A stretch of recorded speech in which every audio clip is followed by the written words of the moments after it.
मोक्ष प्राप्ति के लिए मार्गशीर्ष माह के शुक्ल पक्ष की मोक्षदा एकादशी बहुत महत्वपूर्ण मानी जाती है। ये एकादशी व्यक्ति को सांसारिक मोह के बंधनों से मुक्त कराने वाली और पितरों को मोक्ष दिलाने वाली मानी जाती है। इस व्रत के प्रताप से व्यक्ति को जन्म मरण के बंधनों से छुटकारा मिल जाता है। मृत्यु के पश्चात उसे वैकुंठ धाम में स्थान मिलता है। इस साल मोक्षदा एकादशी 22 दिसंबर 2023 को है। इस दिन गीता जयंती भी मनाई जाती है।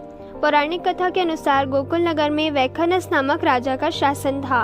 एक दिन उन्होंने सपना देखा कि उनके पिता नरक में हैं और कष्ट भोग रहे हैं। सुबह होते ही उन्होंने अपने दरबार में विद्वानों को बुलाया और उन्हें अपने स्वप्न के बारे में बताया।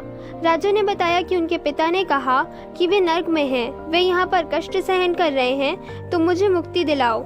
राजा ने कहा कि उन्होंने जब यह स्वप्न देखा तब से ही वह बड़े परेशान हैं। राजा ने सभी विद्वानों से कहा कि आप सभी समस्या का कोई उपाय बताएं, जिससे वो अपने पिता को नरक के कष्टों से मुक्ति दिला सकें। एक उत्तम पुत्र ही अपने पूर्वजों का उद्धार कर सकता है।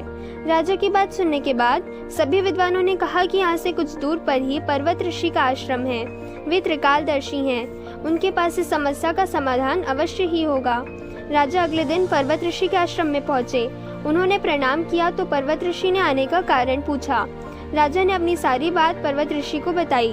तब पर्वत ऋषि ने अपने तपोबल से उनके पिता के पूरे जीवन को देख लिया। पर्वत ऋषि ने राजा से कहा कि उन्होंने तुम्हारे पिता के किए गए पाप को जान लिया है। उस पाप कर्म की वजह से वे नरक के दुख भोग रहे हैं। इस पर राजा ने इससे मुक्ति का उपाय पूछा। तब पर्वत ऋषि ने कहा कि तुम मोक्षदा एकादशी व्रत को विधि पूर्वक करो और उसके पुण्य फल को अपने पिता के नाम से संकल्प कर दो। इससे तुम्हारे पिता नरक से मुक्त हो जाएंगे। जब मोक्षदा एकादशी आई तो राजा ने विधि पूर्वक व्रत और पूजन किया।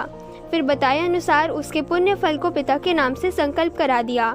उस पुण्य फल के प्रभाव से वे मुक्त हो गए। उन्होंने अपने पुत्र से कहा कि तुम्हारा कल्याण हो। इसके बाद वे स्वर्ग चले गए। जो भी इस व्रत को करता है उसे मोक्ष की प्राप्ति होती है। धन्यवाद।